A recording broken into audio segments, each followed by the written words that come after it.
All right. I'm intrigued. Funky Friday. Me too. What do you expect to hear from Cam? Much to your disappointment, it is not a retirement speech. I know you've been trying to put him out to pasture for a while now and put him and send him to the dark side, as in the media. So he said it's not a retirement speech. He's got a lot of football left, a lot to get on off his chest. What do you think? Well, two things. What do you think he'll say? But more than that, what would you like to hear him say?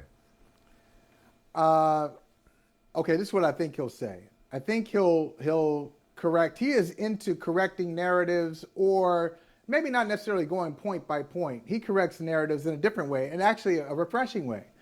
He'll just tell you what he thinks and what he's seeing and what he's feeling. He won't say, "Hey, so and so said this about me," or "A lot of people say this about me." He'll just kind of throw a blanket out there and just say, "I want you to know who Cameron Newton." I love when he calls himself that full name. I want you to know where Cameron Newton is coming from. So I think that's what he'll do.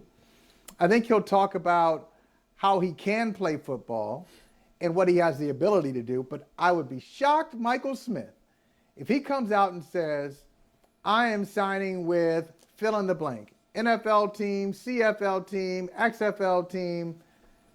I don't think he's signing with anybody. I don't think he'll be playing football in 2021. I really don't. But I think he'll want to talk about football. And maybe talk about some of the specifics with the Patriots. Talk about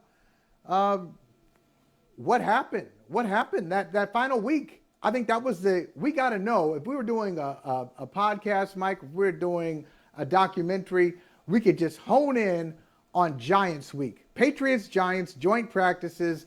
That's when we first heard the news that Cam Newton was going to be unavailable because of a misunderstanding. Let's just zone in there, and that's going to be our platform. That's going to be our platform. We're going to talk about step by step, day by day, because he was about to be the starting quarterback. And then he went away for 3 or 4 days, and Mac Jones emerged. Wait, was he? He was. Okay, now I'm confused. Yeah, he was. Okay, now I'm confused. He was. He shouldn't have been. Wait, I didn't expect to hear that from you. He shouldn't have been. Oh, okay.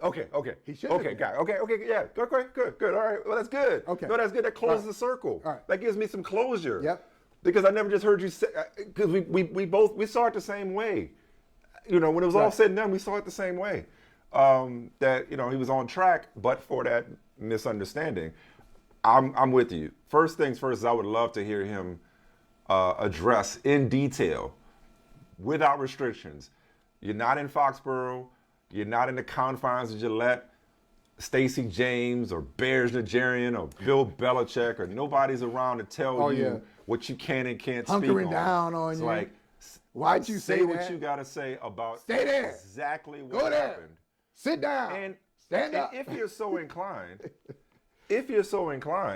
this is wishful thinking. I doubt he does this, but if you're so inclined, enlighten us on what's going into this personal decision. Instead of just using this personal decision as a way to shut down questions, very valid questions about your status, your unvaccinated status, okay? Instead of just using personal decision to shut those inquiries down, I'd love to know what's going into that personal decision. Like, what have you researched? What have you read? What are your feelings on it? I would love to know that, but I'm not expecting him to open up to that extent. But that's wishful thinking. Those are the two things I would like to hear. But honestly, Michael, and I like what Cam does, media-wise. I think he's done some nice work out here, whether it's, his Iron Sharpens Iron project, his Sip and Smoke project. All jokes aside, and no disrespect, and I'm speaking on your behalf because it's been real disrespectful on your part, if I may say. He does have a future in media. That future just isn't now. Not at 32 years old. It ain't now. All right. He's not that washed. He may not be 2015 Cam, but he ain't that washed to where he needs to be auditioning. However, I love this day and age that we're in. I love players like a Cam creating content. And frankly, helping us, because come Friday, more than likely, obviously we'll be talking about Thursday night's game and other topics as usual, but we'll probably be talking about whatever it is that Cam posts on Funky Friday. All right. But the other thing, though. But let me just Okay. Okay. Because please come back to. Okay, I want you to get to the other thing, but please No, I come won't back go through. to Yeah, you got it. Cam football, and he's got more left. Like where? I'm just trying to think like Where? where you'd like to see him, or where it makes sense. I just can't imagine that a team says, yeah, Cam Newton is who we want right now at quarterback. He Why really is has that? had. Why not? Why is that? I think he really struggles right now. I think he really struggles to throw. Let's put it that way. He struggles to throw with accuracy. I'm not talking about mechanics. Sometimes the mechanics look good. He's sitting there in the pocket. He's standing tall in the pocket. He looks great in uniform. Let me just say that. I know that's really superficial, but so what? He looks awesome in a uniform. And then they play a dirty trick on him. They start the game. When the game starts, man, it's just not. It's not there. Look at this. Okay, watch this. Watch this throw. I don't even know what's gonna happen here. Okay. All right. Let me. Okay. If that's the case, then why, as you just acknowledged, why was he on track to start for Bill Belichick and the New England Patriots? Why did they bring him back after last year? This was a sympathy start? That is a fantastic question. Why was it even a competition? It shouldn't have been. It shouldn't have been. Look, everybody but Bill Belichick, thought that Mac Jones was the best guy for the job. I don't know what Bill was doing. There's a huge middle ground. There's a huge middle ground. Okay. Between losing your job to the 15th overall pick of the draft, a guy who was being talked about as potentially the 3rd overall pick of the draft, who has got who has incredible taste in partners, who has incredible taste in women, if I may say so. Okay. Is a huge gap between that and unemployed. And I refuse to believe, and maybe this is just my bias, I refuse to believe that Cam Newton has fallen that far to where, look, right now, he hasn't been in anybody else's camp right now. Teams are moving forward. Like they got these relationships with these backup quarterbacks, their quarterback room. They're happy with their quarterback room. You know, they got these relationships with these backup quarterbacks. Like nobody's trying to make a move like that now. But if there's an injury, you mean to tell me Cam Newton won't get a call? Hell, it ain't like he kneeled during the national anthem. Is he gonna be blackballed? I see. I see what you did. I mean, you know, ain't like he protested social injustice. I hear you. He's right. He's unemployable. I mean, what are we talking about here? So somebody will call Cam Newton, and the thing that I would like to hear him first, the last thing I like to hear from him, I like to just be a shorter video. What are you getting though? What do you expect to get though? You said you're not looking at MVP Cam. What are you looking to get? Are you looking to get the Cam that you saw last year? Are you looking for I think you'll get better. Type? I think if you sign him, you get better than you got last year, but you're still getting somebody who can threaten the defense with his legs, who can play off schedule, and who can throw the football. He's never been Drew Brees in terms of his accuracy. He's never been that guy. He is. But he can still throw the football. And let's not forget, Michael, last year, at the beginning of last year, whether it was Miami, and you saw every game, you probably at every game, Miami, Seattle, he looked good before COVID. He looked solid before COVID, okay? Which is why this was such a disaster how he went out in New England. But I want to just get this point across, though. The thing I would like to hear, the thing I think most teams want to know is, are you willing to be a backup? But for an injury that causes us to have to make a phone call to bring in Cam, and that would probably be the right system. I get it. What's the right system fit? What's the right circumstance? What's a team that is willing to bring him in to be a stopgap, you know, as their starting quarterback is on the mend? That's not an obvious choice right now. I mean, okay, but here, I'll throw this out at you real quick, just as a for instance. And knock on wood, God forbid, whatever it is, I'm not wishing this. But I can't, can you name the Miami Dolphins backup quarterback this year? No, we talked. No, and I don't mean to put you on the spot before. Because I can't either. No, you put me on the spot. Okay. Who is it? Right.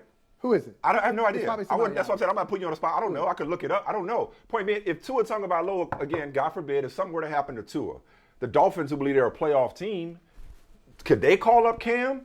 I don't know. You know, My point is, I don't think he's done this year. Next year, we'll see. We'll cross that bridge when we get to it. The thing that he needs to say on camera, though, and the thing that teams are probably curious about is, hey, would you be willing to be a backup? What are your expectations? We know we could expect from you, having watched the film. What are your expectations coming into this building? Are you willing to be a backup? Mike, are you willing to mentor? But see, I think that's the question I think most people have.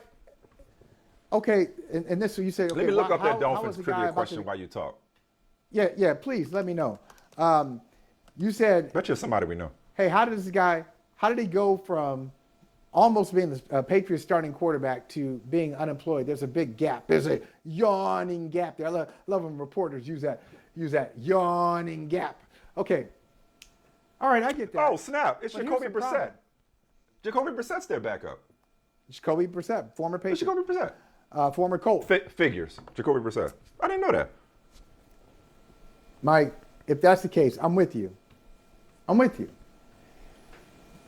But the Patriots, their backup quarterbacks right now are Brian Hoyer, who Cam Newton beat out last year very easily. It wasn't even a competition. We didn't even talk about a competition. Nobody in Boston talked about the competition last year.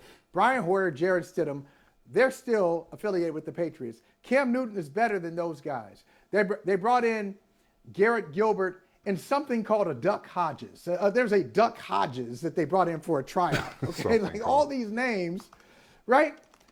So Cam Newton is better than everybody they have there. And if Cam is so well regarded and it was about to be the starter, well, why wouldn't you just keep him as a backup and start Mac Jones, right? Well, that's what I asked you. That's what I asked. That kind of gets to your, hey, Cam needs to address this. Did they ask you to be the backup? Yeah. Did you ask to be released? Right. What happened? Was it a if you got good relationships with the Patriots, why wouldn't they? If things are good, if there's not a personality conflict in New England, I'd bring Cam Newton back as a backup. I'd bring him as a backup. I don't think he's a starting quarterback, and I barely think he's a viable NFL player. As much as we love, but for the Patriots, he's better than anybody they've got. When we came back on Wednesday, he's better than anybody. The day all hell broke loose, we didn't have a show. We came back Wednesday. I was like, okay, I'm not shocked that I'm not shocked that Mac Jones is the starter. Who could be shocked by the 15th pick of the draft, especially how highly regarded he was beating out Cam Newton? The writing was on the wall. What shocked me was the cut.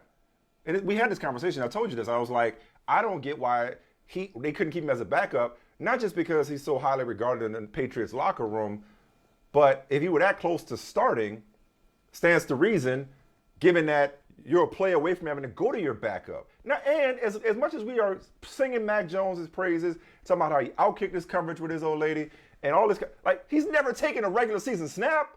Like, right, we idea. We don't think it's going to be the case. We have no idea. He could suck. What he's going to do. He could suck. He could be terrible. Right. This entire thing could backfire. It could backfire. We could be like, oh, wow, didn't see that coming. And it's like, you may have to go to Cam. So it still befuddles me that he's not in New England. Would love to hear him explain why, but also just like, where is your head in terms of what you want for your career? And after this, Cam's better off. Again, I would never tell somebody to sit in the corner and be quiet, but I really do believe there's something to be said for being seen and not heard. Like, post all the workout videos you want, let us know you're ready, but I don't want this to turn into some kind of I don't want him getting too comfortable in media. That's all I'm saying. I don't want him doing funky. I don't want him getting too comfortable on Instagram and now giving people an excuse, which is a BS excuse. Oh, well, he's not focused on football, or he's worried about his media career, or he wants to be a fashion model, or blah, blah, blah. No, he's a good dude. Stay ready, so you got to get ready.